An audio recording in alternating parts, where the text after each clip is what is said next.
I'm Doth Savick, and this is the DD Combat Ranger. Full disclosure, DD sent me this bag to test. I did not pay any money for it at all. I really appreciate them, being willing to send a bag over for my review. The bag does retail for $199, and it comes in 3 different colors. This is the blue ripstop. It also comes in a heather black and an olive. The bag weighs 2.19 kilos. That's 4.8 pounds. I know that it's listed on DD's site as weighing 8 pounds. I thought they'd corrected it. I saw it change to 5 pounds at one point, so I kind of left it alone. But this morning I checked again, saw it back at 8, so I just shot an email off to them to let them know, so that'll probably get corrected on their site. But it's definitely nowhere near 8 pounds, at least not with the blue ripstop fabric that I have. It is possible that the other fabrics change the weight a little bit, but still it's not going to be coming close to doubling the weight of the bag. From what I can tell in the pictures, the other two colors that they have, the heather black and olive, they do look quite a bit different. I really like the look and feel of this blue ripstop. You can see the texture, the little squares on that fabric, and it just feels great. It looks great as well. The 2 other colors still do have the stitching to cut it into squares, but then they don't have from what I can tell, the much smaller, ripstop style pattern there. So I'm not sure if that's going to change durability of the different fabrics. This is the only one I've been able to get my hands on, and I do really like it. I think the fabric looks great and feels great. The weight of the bag, it is just a touch heavier than the Prodigy BP1 V3 and a little bit lighter than the Guru YME bag, just for reference. I found it to be extremely comfortable. It carries the weight that it does have really well. In particular, for a bag that has a stiff back on it, and when I say stiff back, I mean that it is closer to like a grip bag, for example. That's substantially different than the type of back on the bag that you get with a pound bag, or even Prodigy, their BP1s. Those are soft back bags, and then even like the Ridge that I have up on the wall behind me, that's kind of a hybrid. It does have a hard frame, but it's also a soft back. For a bag that has a stiffer back to it, I think this is the most comfortable one that I've ever carried. This is more comfortable on my back than a grip bag. It still has, kind of a hard edge down here on the corner, and depending on how you load it on your back, you may really feel that as a pressure point. If I have the straps a little bit looser, and if I'm really standing upright and even have my shoulders, sag backwards a little bit, then the bag starts to leave my back, upper back, and I really feel it pressing on my lower back at that point. So that, sort of pressure point that I've complained about on some other bags does still exist here. But when I'm wearing the bag normally and actually just walking with it normally, that is not a contact point that I'm feeling on my back. I feel multiple contact points across the lumbar area and then higher on the back. And I think that's because of the kind of 3D molding that they've done here. It's really cool. Like, I think that a common marketing point is airflow when it comes to having, multiple dimensions, 3D sort of molding, or even just pads set on the sides and then have nothing in the middle at all. And I'm not sure really how much that comes into play, but the way that this feels on my back, the fewer contact points that I have across that foam makes me think that it would give, like if I took my shirt off after sweating a whole bunch, I might see a different pattern on my shirt, carrying this than a different bag. I think this is extremely well executed on the back. I really love the way that this feels. It's kind of got a gel style foam feeling to it, and I think they've done excellent. They knocked it out of the park with the back padding on this bag. The straps are thicker padding than what you'll get on many other bags. It's a little bit unique. The top piece is kind of flat and has almost wings that poke out on the sides, and then the actual padding is a little bit more narrow underneath. I really do like the sternum strap that they've done here. This is the sliding style. It's pretty stiff, as you can see, and in particular it allows me to pull that sternum strap much lower on the straps than what I get on most other bags. And I hiked into Solitude Mountain Resort yesterday. That's a pretty solid hike to get up to hole 1, and I really appreciated how low that sternum strap is. A lot of the higher sternum straps, even, I pull them into as low as I can get them, and I still feel like, oh, it's almost choking me. It's up too high. And to be able to pull that one down low really helps how I can get those straps to load. So overall, the back of the bag, the straps, backpack straps, and the sternum strap is all a home run. I think they totally nailed it on that. There are a few funky things about this bag though, and I'll go through each of them. I have a little bit of a weird loadout in here right now. It's super mid-range and putter heavy. I've got 19 discs in here. 17 of them are in the main compartment, and out of those, 10 are mid-ranges and putters, and then 7 drivers over here. And you can see that I've still got a little bit of play. So they say 18 plus discs in the main compartment, and this is 17 with play, and 10 of them are putters and mids. So you definitely can fit more in there, depending on if you're going super putter and mid heavy like I am. Or not. If you got more drivers, then you can fit more for sure. I've actually been using this flap up here, which is fine for a little. You can get an extra disc in there. I've got my dog's water bowl and a wooden scorecard in there right now. There's a Comet, large diameter, and you can see it fits in there just fine. That is a slot or pocket or whatever you want to call it that I overlook and kind of avoid on mini bags, and a lot of that has to do with the amount of room that I have here to pull discs out. And a lot of bags that's really tight and the disc is pushing way up into and affecting putter pocket on top, or pushing really hard on the front opening down here. And I think they've sized this one just about right. It has a nice low cut there, but not so low that I'm worried about my discs actually falling out. And even with having some of this stuff in here, I really don't feel like I have problems getting discs in and out. I pulled a mid-range there. You can see that's actually pretty tight. I haven't felt that when I was using it previously. Actually, I think that's because I just put in a couple more discs right now to fill this out. When I was actually using it earlier, I didn't have this many discs, so I was probably getting it to turn sideways. So I'm having to kind of eat my own words there. You can see how that's even bowing the disc a little bit with the mid-range, trying to pull it out with stuff stacked up there.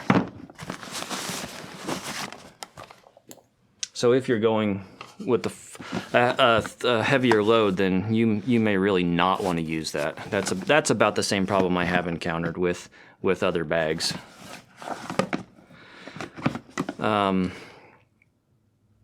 We've got a couple unique attachment points on this, in particular down here. There's a little piece of webbing sewn that you can hang something small off of if you'd like. And then up in this corner, there's a plastic carabiner clip that you could hang stuff off of.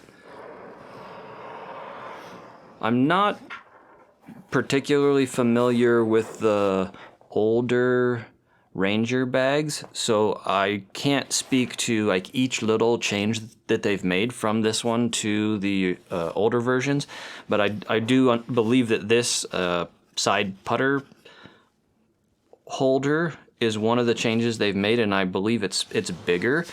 In this case, I have 2 putters in there right now. You can squeeze for a third, but it is making things really tight over there, and they become a challenge to get in and out. So I think you really are best served with just 2. Maybe with like particularly low profile putters, you might get away with it. Even with 2, which the fabric has plenty of room, and you know, those fit in and out just fine. But what I've found happening is that the pocket being, you know, not supported all the way across the bottom, it wants to sag like that. So when I have just 1 putter in there, it wants to take that point and pull down. Now, if I try to put another putter right on the outside of it, it starts binding. And what I've realized is that both for removing putters or in particular with putting putters back in, you do not want to put it on the inside. You always want to slide the putter back on the outside. That is the easier way to interact with the pocket. If at any point you try to put it back in that order, then you get to be binding. And I've played a little bit with putting them, you know, both with the top of the discs out and the top of the discs going in.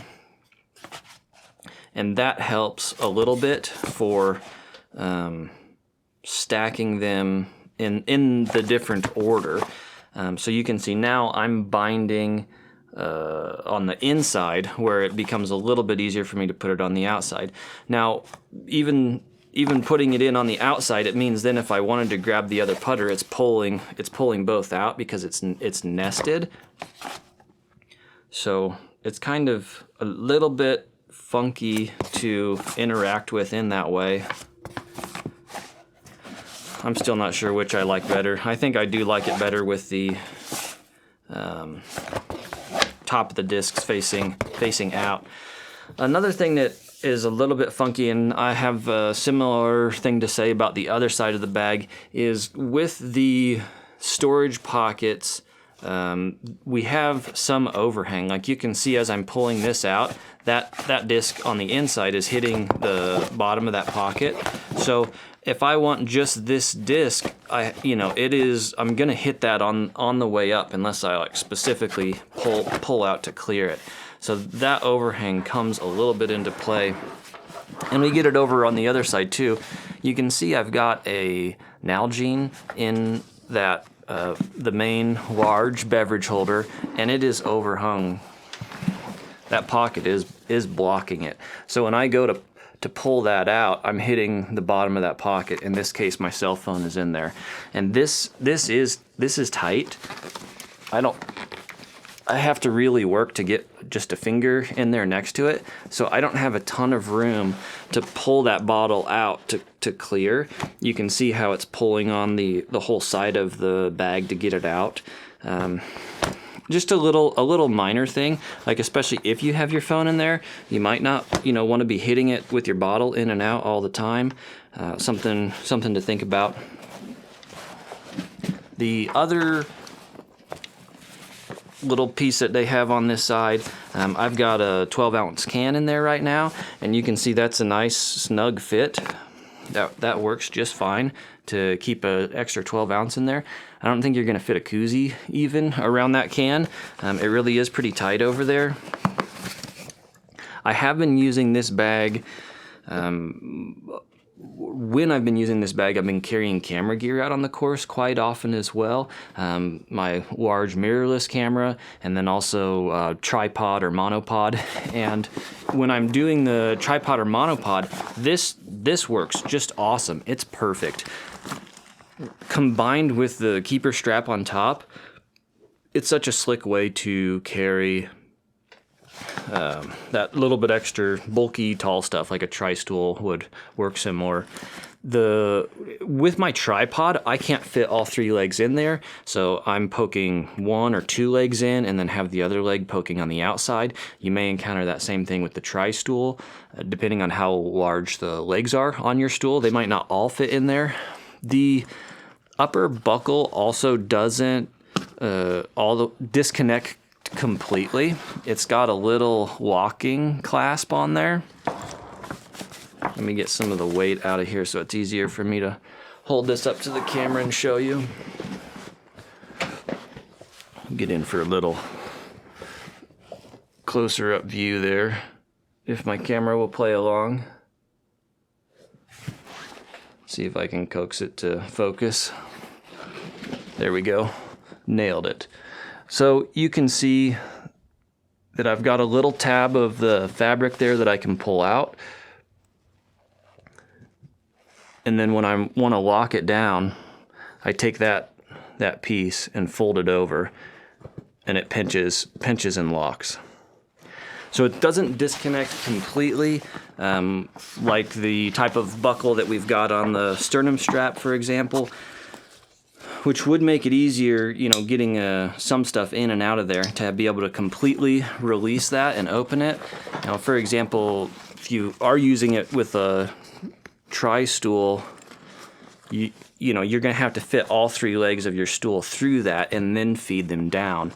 It's not as big of an issue with something like a monopod or an umbrella, which is relatively low profile anyways.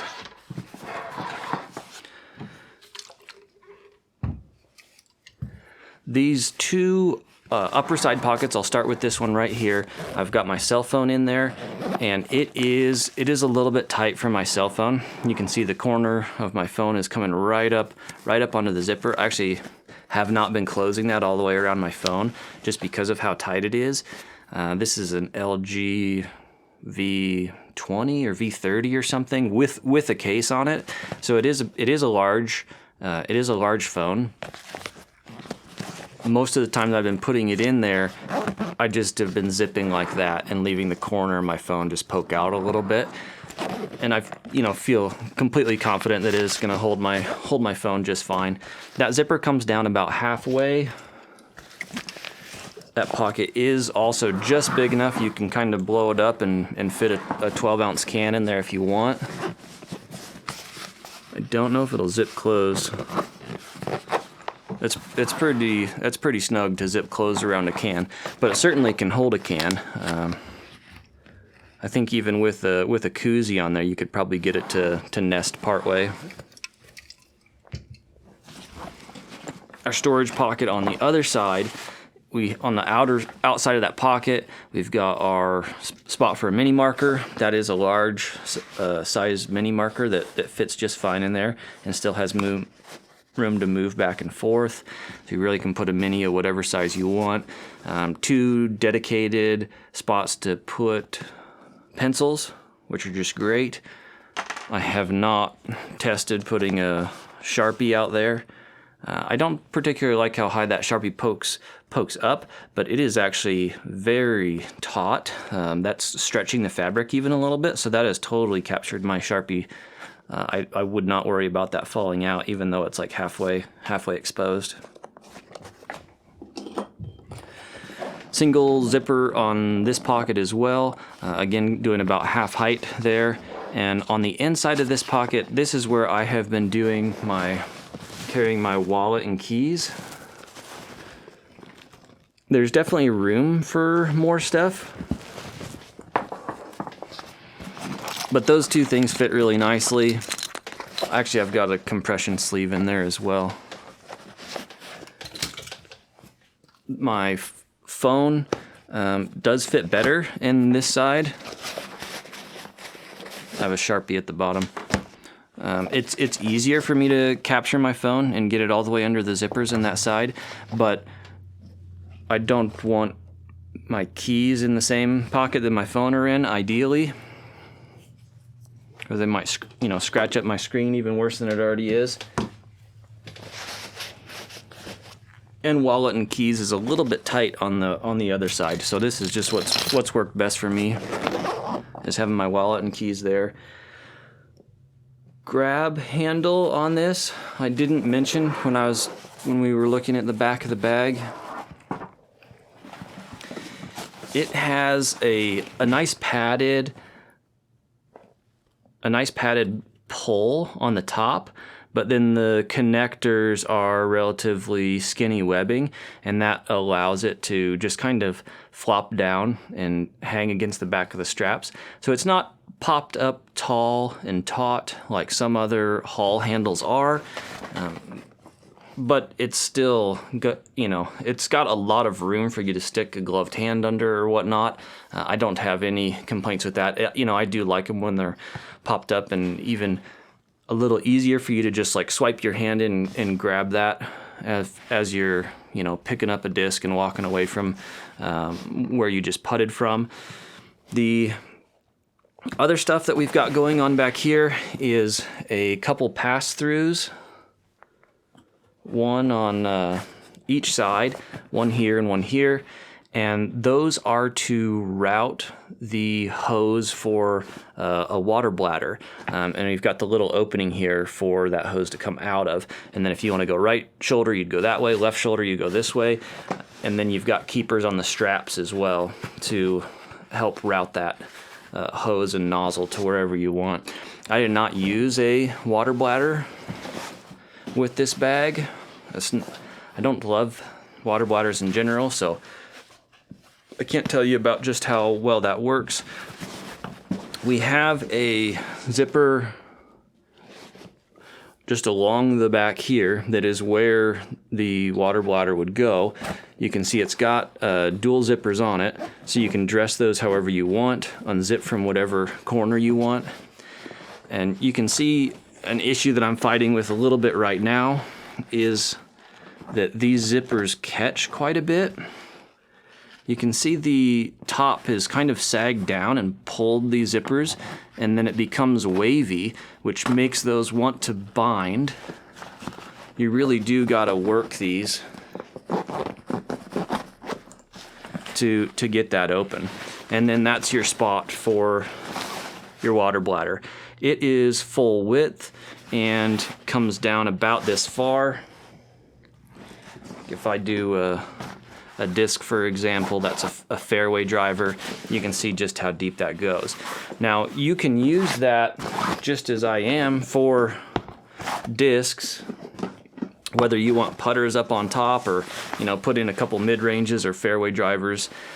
You are then encroaching on this main storage area. I only tested putting putters in there a couple of times, and then I stopped. You can see that I just don't like how that zipper feels. I'm exaggerating a little bit how hard it is to pull through, but I have fought with it a number of times because of how wavy that zipper is from this lip dropping. I don't know what the fix is there. If it was maybe a bigger zipper would have done the trick. Going into the main compartment here, I have all kinds of stuff. And this is one of the best features of this bag, is how much storage space you have up there. The bottom of that pocket is tapered. So if I pull this flap out to show you, I can show you this has maybe the best Velcro attachment to hold this flap in place out of any bag that I've tried. We have two vertical pieces of the Velcro. That's the loop side. And then underneath here, we have horizontal at the back. That is the hook side. You can see it running horizontal there at the very back.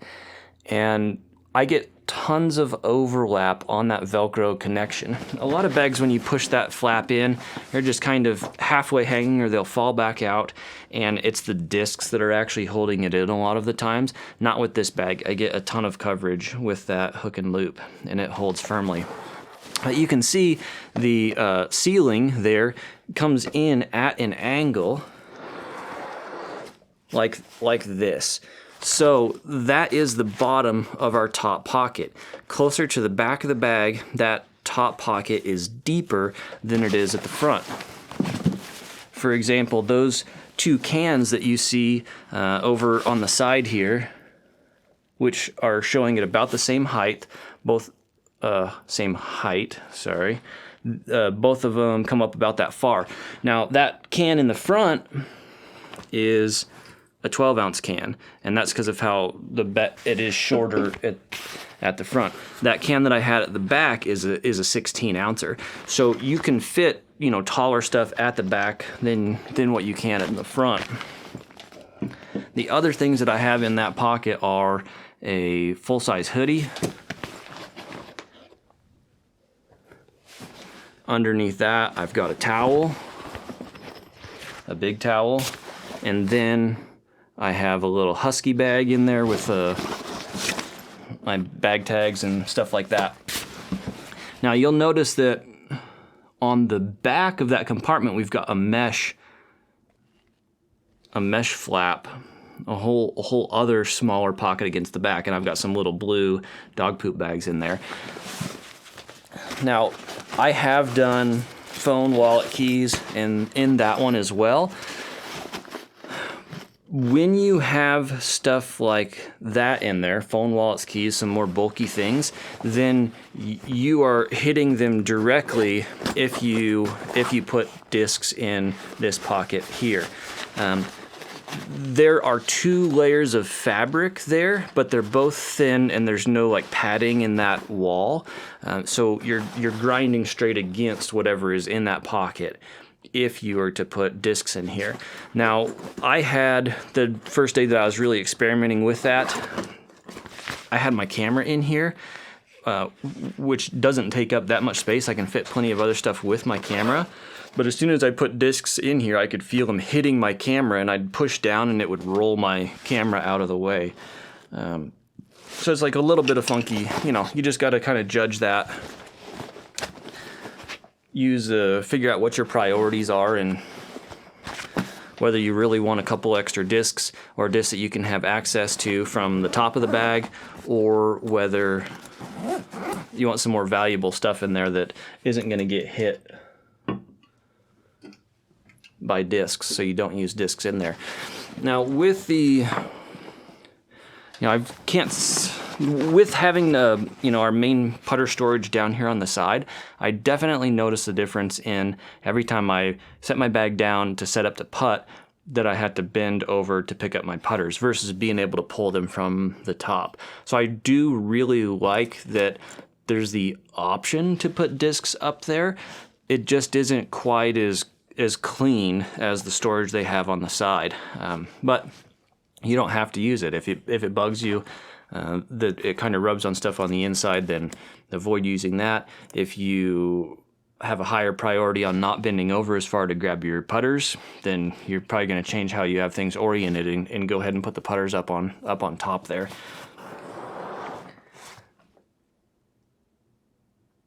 I really like the zipper pulls on this bag. They have a little molded, kind of an ergonomic style zipper pull, and it's got texture on the top and bottom. So even with it's got a little bit of a Velcro feel almost with gloves or whatnot on, it's still going to be easy to grab those. One of my favorite things about this bag really is just the fabric on there and the way that it feels. I don't know how to describe it.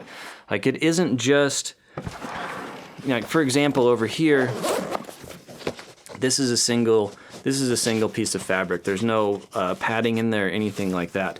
But everywhere on the bag that you see this black stitching to make squares, there's actually padding inside there. It has a kind of a pillowy, a plush feel to it. And there's something about just feeling that and interacting with it on the top panel, the front, all the different parts of the bag that have that fabric on there. I don't know, it's enjoyable. Something about that like really makes the bag feel more polished to me, and definitely sets it a level above the other DD bags that I've been testing, the Commander and Commander Cooler bag. You know, this does have a higher price point than those, but I think you're getting you're getting a lot for the extra amount that you're paying over the Commander bag series. This bag is nicer than I anticipated it being. I'm not sure why. DD bags are one that I have not used for, I've gone through and tested a lot of other brands, and DD is kind of the last ones that I'm getting to here, and I'm impressed. I would have no problems carrying this bag for a long time, for multiple seasons. It is comfortable enough on my back. It has all the disk storage that I need, unless I'm, going crazy like that in my bag video that I just released and had 27 discs or something crazy in there. Well, and heck, I could even do that with this bag by using some of that huge storage on top to put discs in, if I really wanted to. But that's kind of ridiculous. I don't carry that many discs for everyday casual rounds and whatnot. So I think that's it. I'll take a moment to think if there was anything else I wanted to mention about this and didn't cover.